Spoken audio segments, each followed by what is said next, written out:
Okay, let's talk about a huge shift that's happening in the business world right now.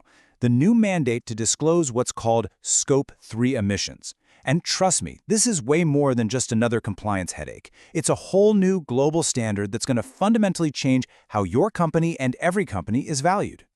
And look, if you need proof, just listen to this. When the CEO of the world's largest asset manager says that climate change is now central to how they invest their money, well, that's a signal you just can't ignore. This is a massive shift. The old rules for what makes a business valuable, they're being rewritten as we speak. So here's our game plan for today. We're going to start with why this is all happening. Then, we'll dive into the specifics of what you're actually required to do. We'll look at the 7 biggest roadblocks companies are hitting, and then lay out a 5-step path to get through them. We'll also talk about why going digital is an absolute must, and we'll wrap up by looking at this whole thing not as a burden, but as a huge opportunity.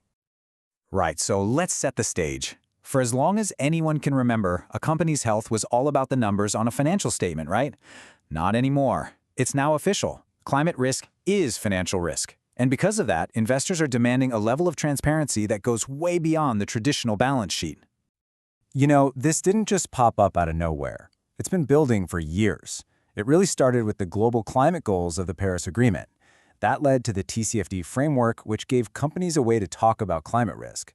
And all of that momentum led to the creation of the International Sustainability Standards Board. The whole thing came to a head in 2023 when they finalized these new IFRS standards, creating one single set of rules for everybody. Okay, so let's get right to the heart of it. We're going to zero in on the single biggest requirement in this new IFRS S2 standard, which is all about a company's total carbon footprint. It all starts with Scope 1. This is the easy one. Think of it as the emissions your company makes directly. You know, the smoke from your factory, the exhaust from your company trucks. It's the stuff you own and control. Pretty straightforward. Then you've got Scope 2. This is for the emissions created to produce the energy you buy. So it's not coming from your building, but it's coming from the power plant down the road that's keeping your lights on and your computers running. Still pretty clear. And then there's Scope 3. Okay, this is the big one. This is the whole shebang. It's basically everything else. All the emissions up and down your entire value chain. We're talking about the carbon footprint of your suppliers, the trucks and ships that move your products, how your customers actually use what you sell, even your financial investments. For most companies, this is the lion's share of their total footprint. So, you might be asking, why all the fuss about Scope 3? Well, it boils down to 2 really important things. First, it's about stopping greenwashing. It means companies can't just look good by outsourcing all their dirty work to someone else. And second, it forces everyone to take a hard, honest look at their entire business model and ask, is this actually sustainable? Now, if Scope 3 is so critical, why is it so darn hard to report? Let's break down the 7 biggest real-world challenges that companies are wrestling with right now. And this chart, wow, it just says it all, doesn't it? We have a massive disclosure gap. Almost every company out there, 95% of them, are talking about their climate goals. But when it comes time to show the receipts, only 38% are actually providing the hard data on Scope 3. It just goes to show you, it's easy to make a promise, but it's a whole other thing to actually measure your impact. And these are the hurdles everyone's tripping over. It starts with just basic questions, like who exactly needs to report and how far up and down your supply chain do you actually have to go? Then you get into the real nitty-gritty. Which calculation method is the right one? And the biggest headache of all, where do you get good, reliable data?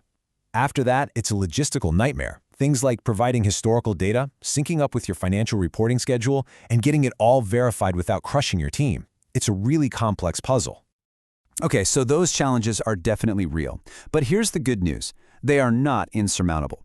There is absolutely a clear path forward, and we can see how the leading companies are already tackling this.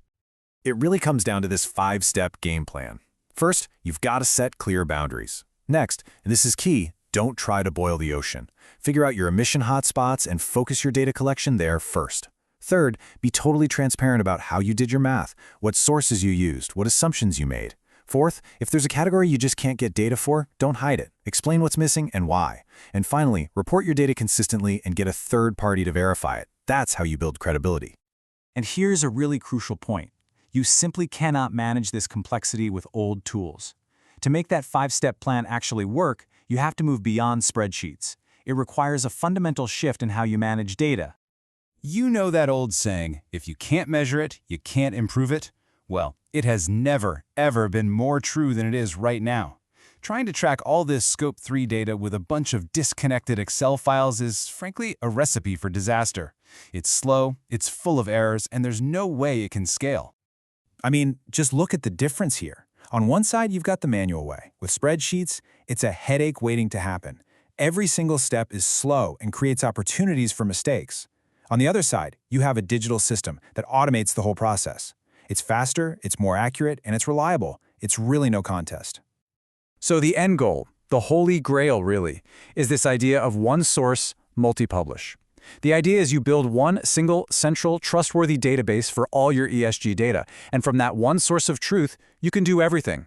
You can generate reports for regulators, run analyses for your own team, and answer questions from investors, all seamlessly. It's all about being smart and strategic. Okay, let's pull all these threads together now, because it's time to reframe how we think about this. This is not just about checking a box for some new regulation. This is about turning what feels like a burden into a really powerful strategic opportunity. So where do you even start? Well, here are 3 things you can do right now. First, invest in your people. You need experts to lead this charge. Second, start building that data system now. Don't wait until the deadline is looming. And third, make it real. Tie these sustainability goals to things that really matter in the business, like how executives get paid. And that brings us to the final critical question you have to ask yourself. This wave of change is already here. The companies that see this as just another chore are going to get left behind. But the ones that get ahead of it, that build the right systems and weave this into their strategy, well, they're not just going to survive. They're going to find new ways to grow and lead in the 21st century.